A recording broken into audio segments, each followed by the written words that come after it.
반갑습니다. 토요일의 도쿄입니다. 이번 주는 심야 야끼니쿠를 먹으러 가고 있습니다.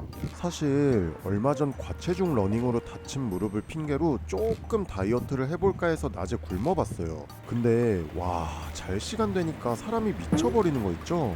아, 진짜 배고파 죽겠다 진짜. 마침 의사 선생님이 자전거는 천천히 타도 괜찮을 것 같다고 하셔서 배가 너무너무 고픈 김에 렌탈 자전거 타고 심야 야끼니쿠를 먹을 수 있는 나카노에 왔습니다. 먼저 렌탈 자전거 주차부터 할게요. 이렇게 밤에 나카노를 오는 건 오랜만인데 이 동네가 밤이 되면 유흥 이런 걸로도 유명한 동네라고 해요. 그래서인지 저녁에 오픈해서 새벽까지 하는 가게들이 덜어 있습니다. 심지어 가격도 꽤 저렴한 곳이 많아요. 오늘 갈 야끼니쿠 집도 이런 느낌인데 저랑 빵순이가 야심한 밤에 배고플 때면 간간히 들리는 곳입니다. 가게가 약간 날 것 그대로의 느낌이라고 해야 하나? 싸고 빠르고 로컬 분위기 뿜뿜 나는 가게여서 아주 좋아하는 곳 중 한 곳이에요. 자, 그럼 거두절미하고 바로 가게로 가보겠습니다. 오늘의 가게 미라쿠르입니다. 이미 가게 외관에서 심상치 않은 기운이 스멀스멀 올라오죠. 이날 저희가 예약 없이 평일 밤 10시쯤 도착했는데 가게가 만석이라서 일단 한번 튕겼어요. 여기가 도쿄 전체로 보았을 때 엄청 유명한 맛집은 아니지만 이 근방에서는 그래도 나름 이름 있는 곳입니다. 제 경험상 가게 오픈 시간인 저녁 6시부터 밤 10시 사이에 그냥 방문하면 열에 8번은 이렇게 튕기더라고요. 11시면 안내가 가능할 것 같다고 해서 1시간 뒤에 다시 방문하여 입장했습니다. 아, 드디어 먹는다. 가게 분위기는 이런 모습인데 좁은 통로를 두고 평상과 테이블석으로 나뉘어져 있어요. 그리고 고깃집에 있는 연기 빨아들이는 후드가 불판에 있긴 한데 생각보다 잘 빨아들이질 못합니다. 그렇다 보니 에어컨이 비명을 지르고 벽은 보시는 것처럼 기름에 눌러붙은 흔적이 역력해요. 그래서 깔끔한 가게를 좋아하신다거나 아이를 동반하시는 분들, 먹고 나오면 옷에 냄새가 가득 배기 때문에 민감하신 분들은 추천하기 어려울 것 같습니다. 맥주 330엔, 다른 주류는 275엔인데 요즘 도쿄 생맥 가격이 보통 600에서 700엔인 걸 감안하면 아주 가성비가 쩔죠. 약 드세요. 일단 맥주로 목부터 조금 축일게요. 아, 절반 먹었어. 아, 미치겠다. 아, 맥주 왜 이렇게 맛있냐? 열대야에 1시간 정도 돌아다닌 점, 그리고 저는 이런 데 오면 술맛이 더 올라서 세 모금에 한 잔 벌컥 해버렸어요.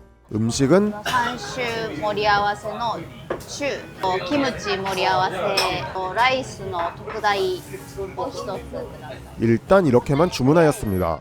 먼저 고기 3종 모듬, 가격이 정말 강력하죠. 갈비, 로스, 안창살 이렇게 3종인데 커플 2인이서 오면 중짜 먹고 다른 걸 조금 더 추가해서 먹으면 괜찮더라고요.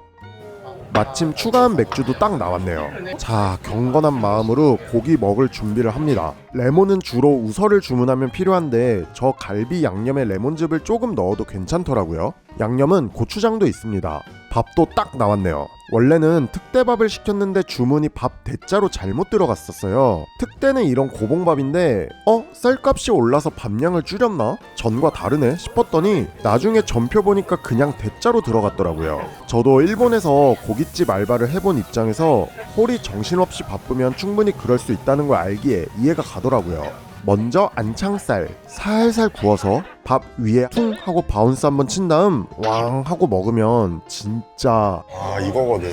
굶고 와서 오늘따라 더 맛있게 느껴지네요. 밤 11시 야식으로는 뭘 먹어도 맛있다지만 이런 양념 야끼니쿠의 흰쌀밥은 진짜 참을 수 없는 조합이죠. 매번 와서 먹을 때마다 참 만족스럽게 먹고 가는 집입니다. 고기도 쫄깃하면서 육즙도 풍부하고 저 배어나온 기름기가 밥에 녹아내리면서 오감을 만족시켜주는 게 사람 미칩니다. 맥주 안주로도 너무너무 좋아요.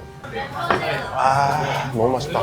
그냥 뭐라 그러지? 그냥 이런 데는 이런 데 느낌이 있는 것 같아. 그냥 뭔가 고급스럽지도 않고 허름하고 사람을 가리지만 그걸로 인해서. 근데 오면은 되게 뭔가 마음 편하고 음식도 나쁘지 않아. 가격 생각하면. 엄청난 맛을 원하면서 올만한 데는 아니지. 도쿄의 로컬 느낌으로 오면 되게 좋은 야끼니쿠집. 여기만의 바이브가 있어. 깔끔한 야끼니쿠집 가면은 또 거기만의 좋은 점이 있고 또 맞아. 이런 로컬에서만 또 느낄 수 있는 게 있고 뭔가 되게 정이 가는 집이야. 그리고 이런 데가 오히려 술 많이 먹어. 이런 데 오면 술 맛이 더 오르는 느낌이 있어. 다음은 족발입니다. 일본의 족발은 한국의 족발보다 생긴 게 조금 적나라해서 마치 닭발을 꺼려하는 것처럼 못 드시는 분들도 계시더라고요. 빵순이도 이거는 잠깐만 좀 너무 적나라해가지고 왜? 봐봐. 아 이거 진짜 약간 그지? 왜? 먹으면 되지. 내가 먹을까 그러면? 내가 먹을까? 물론 일본에서도 예전 오키나와 영상이나 채널 초기에 소개한 진미정처럼 한국의 족발 같은 양념 베인 갈색 족발도 팔긴 해요. 여긴 생김새도 맛도 편육 같아서 삶아 나오는 족발의 모습보단 조금 낫네요. 새콤한 스미소와 함께 사정없이 뜯는 맛이 있는 족발이었습니다. 약간 시판되는 족발을 썰어낸 것 같긴 했어요.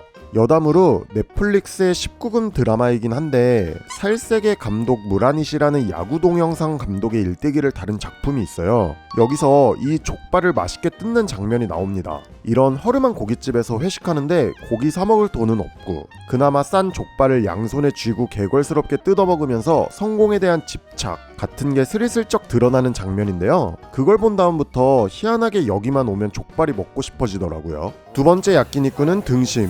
여기 등심은 살짝 퍽퍽한 감이 있긴 해요. 기름 좔좔 흐르는 녹는 것보다 쫄깃한 걸 좋아하신다면 괜찮겠지만 이날은 가격을 고려하더라도 엄청 맛있다까진 아니고 간단히 밥 반찬으로 먹기 나쁘지 않았다 정도였던 기억이 있습니다.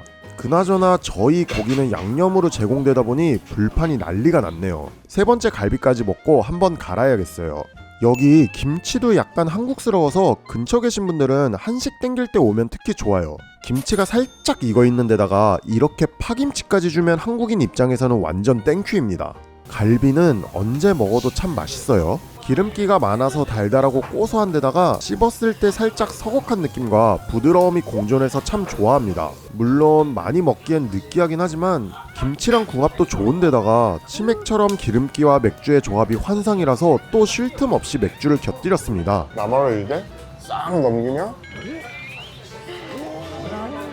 다음은 추가 주문한 매콤한 양념의 내장 부위가 왔네요. 아미 콘까지 되기는 불판 한번 갈고 또 새로운 마음으로 다시 시작할게요. 이건 한 번에 다 때려놓고 하나씩 익히면서 술 한잔하면 참 좋은데요. 아버지들이 우리 어릴 때 그냥 친구들이랑 만나가지고 돼지 껍데기에 소주 한잔 하시는 게 이런 기분이 아닐까 싶어. 이 집은 딱 그런 감성의 집이에요. 앞에서도 말씀드렸지만 일본 여행을 처음 오신 분, 입에서 사르르 녹는 야끼니쿠 집을 원하시는 분들보다는 한국 동네마다 있는 천막 대포집에서 친구와 술 한잔 나누는 거 좋아하는 분, 이런 감성 좋아하시는 분들이 오시면 딱인 집입니다.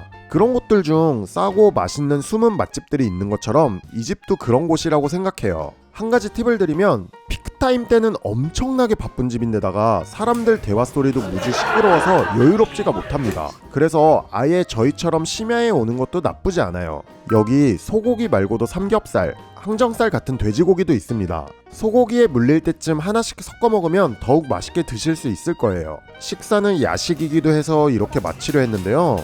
오카이케 오네가이시마스. 아 정말 안타깝게도 술이 조금 남아가지고 뭐 나도 하나 배고픈 게 아니라 술이 남아가지고 그치. 그만하자. 끝. 라고 말해놓고 국물을 시켰지 뭐예요. 국물 기다리면서 그 뭐지? 한국말로? 향수? 향수를 불러일으키는 추억을 회상할 법한 그런 80s의 분위기가 납니다. 90s 아니고 이거 80s야 진짜. 80s. 90s 이런 거 없어. 근데 우리 80s 안 살았잖아. 자 마지막 수프는 일본에서 대구탕이라고 불리는 수프를 주문했습니다. 한국에서 드시는 생선 들어간 대구탕과 모습이 다르죠? 일본 야끼니쿠 집에서 대구탕은 육개장과 유사한 따로국밥의 국물을 의미해요. 네 맞습니다. 일본 대구탕의 대구는 생선의 대구가 아니라 경상도 대구에서 유래했대요. 저도 일본 갓 왔을 때 이걸 왜 대구탕이라고 할까 궁금해서 찾아본 적이 있는데요. 육개장이 육개장이란 이름을 갖기 전 대구에서 지금의 칼칼한 육개장 스타일을 정립했고 한국전쟁 때 일본으로 넘어온 제일교포 분들에 의해서 당시 쓰인 용어가 그대로 정착한 케이스라고 해요. 야끼니쿠 참 우리 민족의 애환이 많은 음식이죠. 맛은 육개장과 거의 흡사하지만 참기름을 많이 써서 한국의 육개장보다는 조금 더 기름진 맛입니다. 이럴 줄 알았으면 밥을 조금 남겨서 말아먹을 걸 그랬네요. 자, 이렇게 식사를 마치며 오늘도 맛있게 잘 먹었습니다. 저희가 식사 마무리한 12시 10분, 이제 시작하러 오시는 분들도 있네요. 아, 이 집은 현금 결제만 가능해서 실제 방문하실 분들은 현금 꼭 들고 오세요. 계산하면 후라번호 주는 것도 딱 한국 느낌이죠. 엄덕감인데 이거 먹어야지. 아, 요즘 밀고 있는 아이템. 아니 이게 나는 한국에 없다는 얘기를 듣고 깜짝 놀랐어. 아, 이게 없어? 그러니까 우리 언니가 없다고 사오라 그랬잖아.